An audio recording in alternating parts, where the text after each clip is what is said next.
ఈ supportive task వచ్చినప్పుడు కూడా నా మనసు ఒప్పుకోదు సార్. వాళ్ళ దగ్గరికి వెళ్ళి సపోర్టివ్ టాస్క్ వస్తే నాకు సపోర్ట్ చేయండి అని అడగడానికి నా మనసు ఒప్పుకోదు.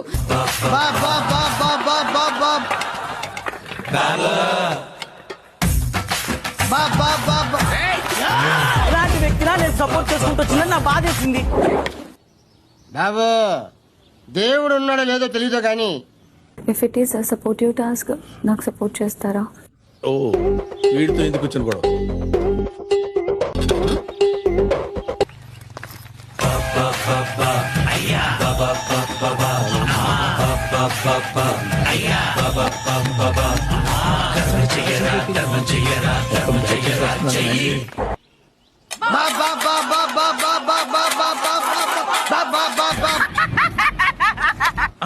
సార్ నాకు ఈ హౌస్ లో సపోర్ట్ చేసే వాళ్ళంటూ లేకపోతే అలాంటి వాళ్ళు ఎవరు లేరు సార్.